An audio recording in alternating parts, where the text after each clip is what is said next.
Greetings, my people. This is Paul from FitSpaz RECOVERY. I'm here to help you get fit, stay healthy, and stay sober. Yeah, that's a focus for me because I have a history of indulgence. And it was fun, and I'm still thinking about it a lot, and it's really hard to forget. My brain is really stimulated. And let me get to why in a little bit. Maybe that's why. I don't know if that's why, but I'm feeling a little something. Okay? From something natural. I'll get to that. Anyway, I've had a pretty good week. I've been staying very busy, and that's been a top priority of mine. I've been working like a madman in my yard. I've been trying to put in hours as often as possible. Today I intended to go out there and work for an hour, and I wound up working an hour and 45 minutes. Clearing out old dead tree branches, trimming back some stuff, pulling weeds, and just it's in disarray from years of neglect on my part. And so I'm out there trying to make my yard a nicer place to hang out, make it a place where my daughter can run around and play more. And one of the things I like about it better is that there's no more doggy doo-doo. That's one of the positives of not having a dog anymore. I'm not saying I'm happy. Last year, about a year ago, I had to put my Siberian Husky Misha down. That was a very sad experience. But I am pleased not to have dog doo-doo all over the backyard. Just saying. But so I'm cleaning out my backyard a lot, and it's giving me like a lot of physical activity, which, as you all know, I like. Ergo FitSpaz. And it gets me sweaty. I'm getting all that sunlight, which is good. I'm sort of around the trees, which is all good, and it gives me a little bit of a sense of pride. And there's a lot of work left to do. I fertilized the other day, and I'm thinking, gosh, I hope it rains. Please rain. And it has just been a tiny bit moist, but I need really like a heavy downpour to get that stuff dissolved. It's supposed to suppress some weeds too. I really hate the idea of having to use chemicals to get rid of my weeds, but I may have to do that because I have areas where my weeds are out of control. Anyway, it's all about staying active for me in one form or another, feeling productive. And when there's work to be done and feeling good when you get that work done, it helps keep me on the straight and narrow. And I like that. So I've still been working out. I've been doing a really good job working out. This week I went to Fit Club on Monday. That was really cool. We did a workout called P90X3, and it was an MMX thing. So we're doing all these punches and these moves with kicks, and believe me, some of this I look ridiculous, but it worked up a profuse sweat with me. Huge. And then after that we did a core workout. And so my point is really not to talk about how I went to Fit Club that night. I am glad that I went. And why is that TV flashing like that? I don't get that, why it does that. I went to Fit Club and I sweat.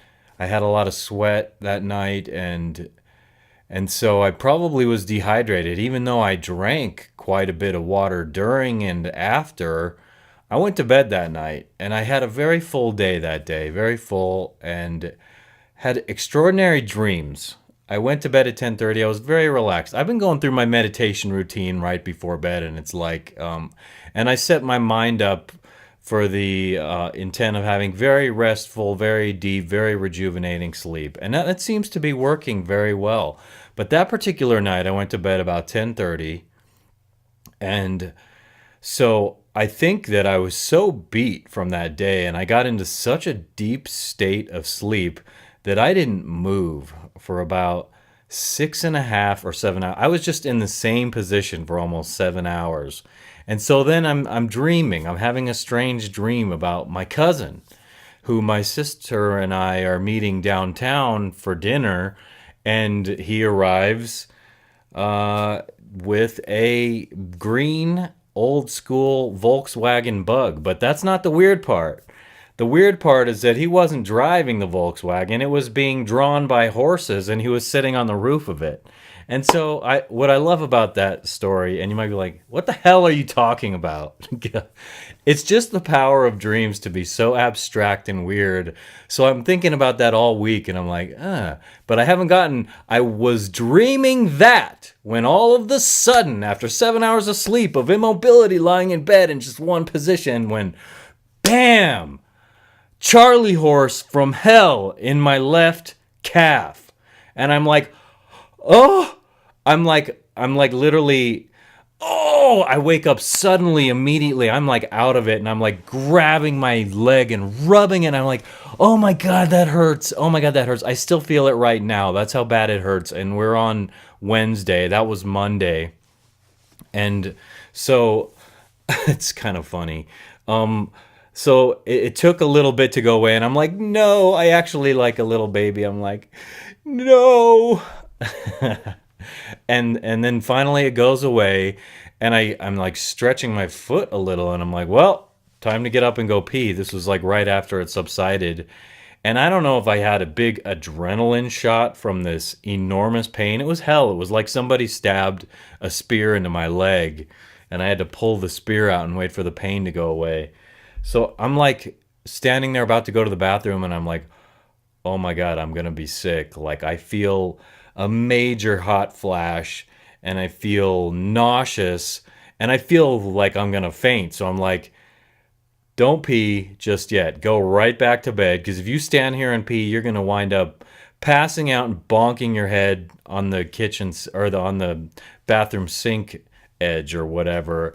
So I went back to bed and I relaxed there for a minute until like all the nastiness of that experience subsided and I went to the bathroom and I was fine.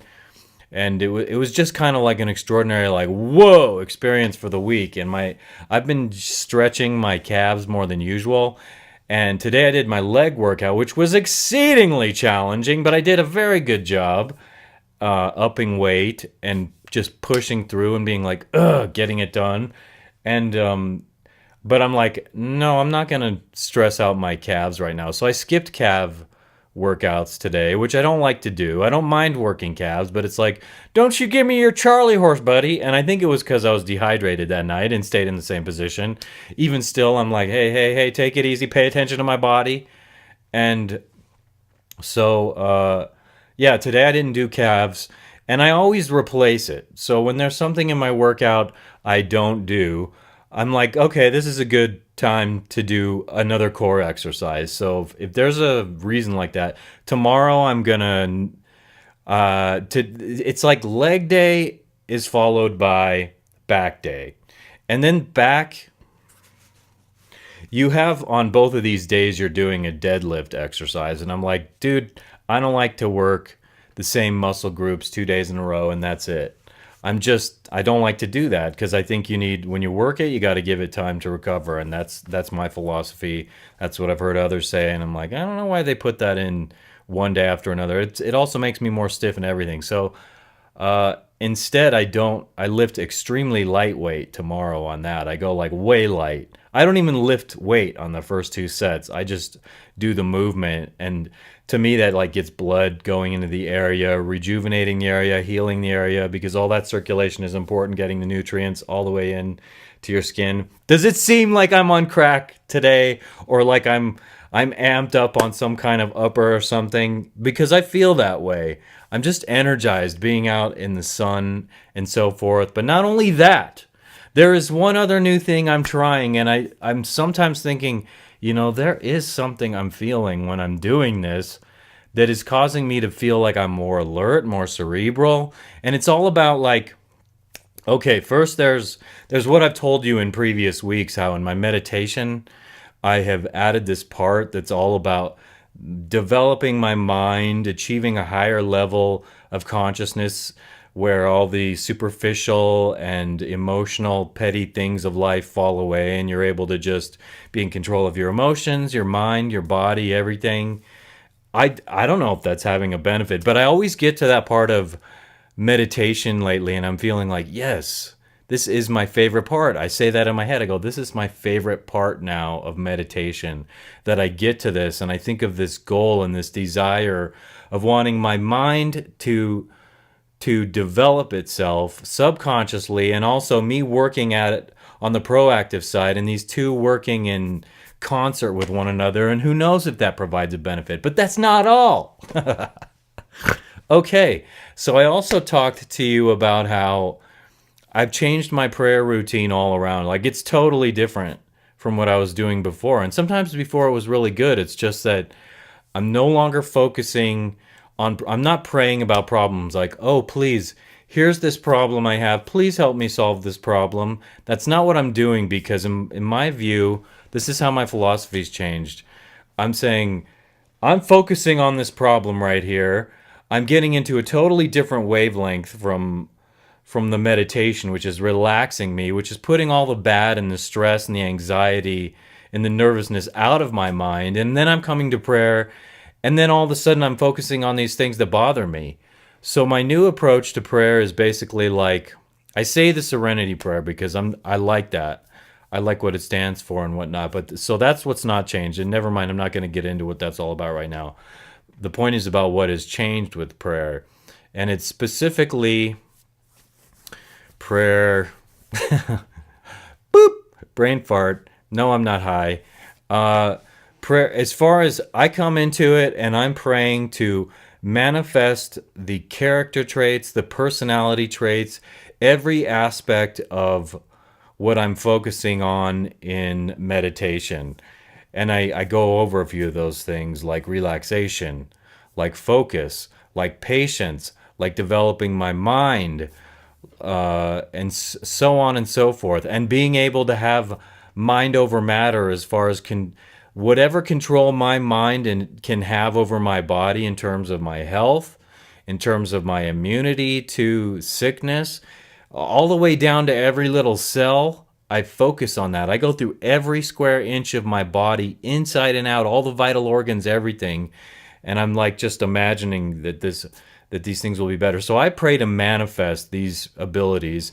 And my attitude is about it that if I am developing these character traits, instead of focusing on problems, and instead focusing on the empowerment and the development of these characteristics, that this will inherently let me address or solve any problem or challenge that materializes in life, okay? And so that has been really interesting these past few weeks. Since I started doing that differently, there's just not that switch in wavelength, because I've talked on here about how if you're doing drugs, if you're addicted, if you're in a negative state of mind, you got to try and rewire your brain and proactively be like, no, I'm not going to think about that bull crap. I'm not going to indulge in this negative dark thought. And I'm not saying that all these things are gone from me. I'm just better at like dismissing it and getting rid of it because of the habits I'm working on every morning doing this, clearing my mind out instead of focusing on all this negative. And so wasn't there one more part about prayer I wanted to say, or have I said it all?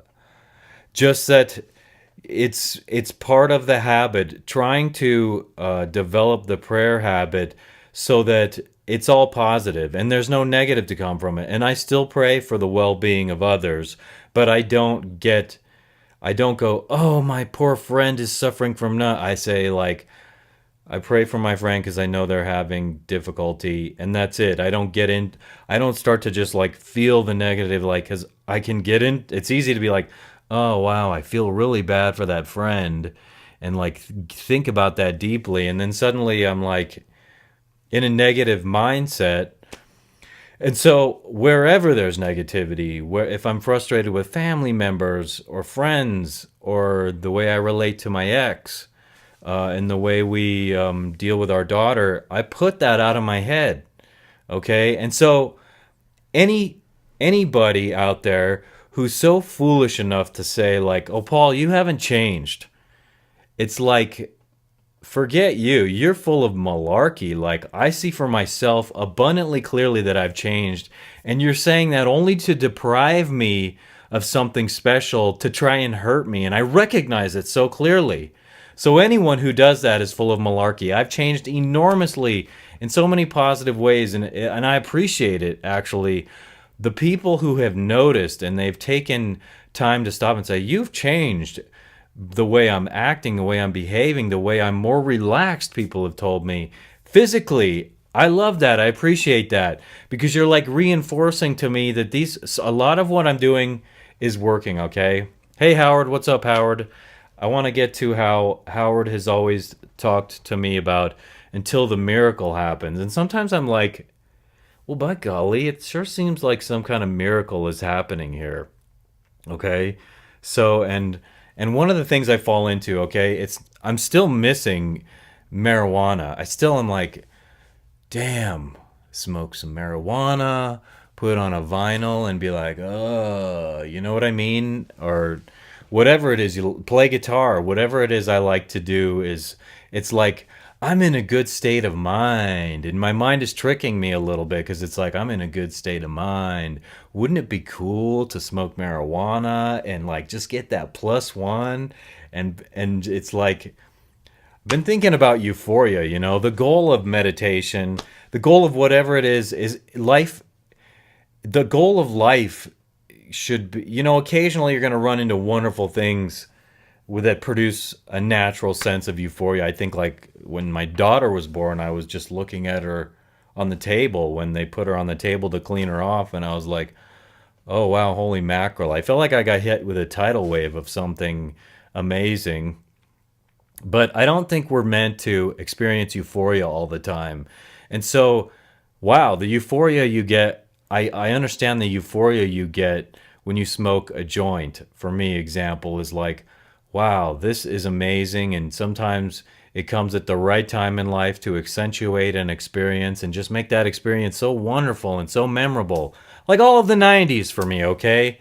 Or more like between 1994 and 1999, like the prime years of my life. Wonderful until you get to this next stage where you're a parent. And really, my daughter is the focus of what's wonderful at this stage in her life at this time. It still seems like I'm wired, and I'm going to get to that, okay? I'm not on drugs. I'm on life. I'm in a strange mood today, okay? I did all that work in the yard, and I worked longer than I thought. I expected to be starting this recording at 2 o'clock. Instead, I started at just a little after 3 because of all that work. And so thusly, I have not showered. Good for you that you cannot smell me, all right? Because I have the stench of the lawn. I have pollen wafting off of me, and sweat bellowing from my armpits after my leg workout this morning. And you are lucky that you can't get a whiff of that. Okay? So why am I so amped? Maybe, possibly. All right? Besides life being generally good when you're staying productive and you're in the sunlight and exercising and talking to a pretty girl this morning. And as I'm leaving, I'm like, I need serendipity, world flipping A. I want to encounter this person when she is not working and be able to connect on that level and transcend this level of nice rapport while you're standing behind the register and I think you're really nice and cute. And imagine going on walks and whatever. Dude. I digress. Let me get to why I think I may be wired, okay?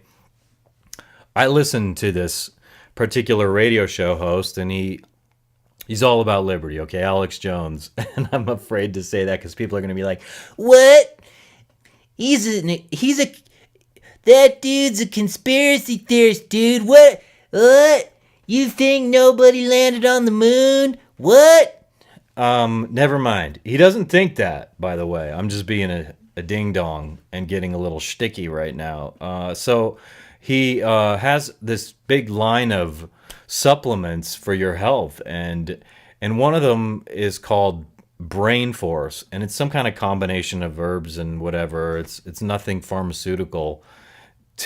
That's supposed to like enhance your cognitive brain power and wake you up. And so he's like, I'm having a sale. And so I was like, I'm going to buy a bottle of that and try that. Because I keep hearing these people on this show say, dude, dude, it's like amazing. I do it, and then wow.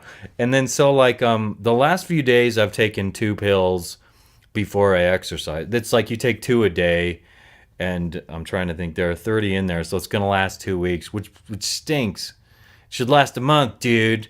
But anyway, the last few days as I'm doing my work, I'm like just sensing something. I'm like, golly, this I feel like the listening to the radio, I'm like, this is profound. I'm loving this interview, and wham, and it's just bopping off my mind, and I'm having all these ideas and feeling inspired and motivated, and all that stuff. And even today, I'm out. I pull this huge root out of the ground from this bush thing that I don't want in a certain area, and I'm looking at all these little fibers coming off the root, and I'm like, God, I bet you that these roots, these tiny little fibrous things coming off the root, that is like millions of years of evolutionary advantage. So I pull this thing out of the ground, and it's like, whatever, dude. I still got my tiny itty bitty little root in there, and I'm gonna regenerate in a year or so. And so I'm getting an abnormal amount of stimulation out of things, and I'm like feeling like I'm stimulated in a profound way with various this and that, and it's kind of a nice feeling. And so it's cool. These feelings I have to remember in case I ever fall back to a smoking habit. I have to remember that I can quit and I can get back to here again. And it's not like it didn't really take me forever to get here. It's just like you notice certain benefits over time being sober that you miss out on when you're high all the time. I honestly think when they say it stunts your growth, I think that emotionally that's truer than ever. It's not true that you can't acquire certain skills and learn certain things, information, facts, when you're high on something. It's that emotionally, when the basis of drug abuse comes from an emotional deficit, something's wrong and you're upset and you're trying to avoid it by burying your feelings or avoiding that feeling by just fogging it out with the drug that you're doing, you're not experiencing the benefit of learning to get through it in a natural way. This is the natural life I'm experiencing, and it's not so bad. I still miss marijuana. I would say in the last week I had an occasion also where I was using it in a dream again, and I'm like, dag nabbit. And I've probably said this on here before, but it's worth repeating. I think that's going to keep happening forever. I don't see that stopping because it's something I think about on a regular basis. And the nature of the doing it in the dream is like, I smoke it and my state of mind changes. And again, this is like a testament to how amazing smoking or dreaming is, that there can be like a state of mind change that takes place in your dream because you have this concept of what it's like to get high. And then I'm high and I'm going, doggone it, I had quit and now I smoked again, and I'm like, I'm upset with myself because I smoke in the dream instead of just enjoying it and going like, no big deal, don't stress yourself about it. I'm stressing myself about it. And then I wake up and I'm like, oh man, what a relief. That's such a relief that I didn't do that. And as I say it to you right now, I swear that temptation, that urge from the memory of that habit and that feeling, it's there. And I look at my record player right over there across the room and I'm like I said just a little bit ago, get high, play a record and be like, And then a couple weeks later, after doing it every day, getting into it all day, every day, you're like, oh, wow, your emotions are burned out. And you're like, I'm dark and morbid. And I wake up depressed in the morning. And that's how long it would take, 2 or 3 weeks. And I'm stuck 2 months with that feeling before I have that catalyst moment that I'm like, oh, time to quit again. Pete's sake, I hate it. So I didn't play a lot of extra music in the background of the show today, but I want to wrap this up, people, my friends. This is FitSpaz Recovery, and I think I just had a good little run there. I didn't play any music at all. I'm just like, blah, blah, blah, blah, blah, full of energy, feeling good. And like, why? Why? Why do I feel so good? I'm high on pollen. I'm high on yard dust. Picking up those leaves, and it's all like breathing in and sneezing. Too much. I'm over the top right now, right? It's pretty good, though. I'm going to Marijuana Anonymous tonight. I look forward to that. I'm going to be around some people. And I would say more, but I shan't. I shan't right now. This is FitSpaz Recovery. Of course, if you want to see past episodes or follow me on social media or watch the videos, everything is accessible through fitspaz.com. Yeah, and I'm so grateful to Kevin MacLeod, who is providing me with a musical backdrop every time I do this show. Go to incompetech.com to find out more about that man. If you want to send me feedback, you can send it to paul@fitspaz.com, and I'm here for you. I got ideas for you. You just need to know that your potential needs to be unlocked, like a fountain that's plugged up and it has all this pressure built up. You're like, you just want to squirt it out. Like an orgasmic metaphor, pal. So you unclog that with your finger, or God knows, an even harder tool. If it's clogged up with something and your finger's not sufficient, well, you pull out a crowbar and you crank that sucker and you make it explode all over. And enjoy it when it's just like spewing everywhere. That was like an orgasmic metaphor right there, was it not? It was. So I'm Paul from FitSpaz Recovery. I've had a very good time today. I'm very high on energy, high on life right now. I'm drug-free as mother-flipping hell. And it feels pretty good. So I will see you next week. That's the plan. Yeah. So everybody, take care. Yeah.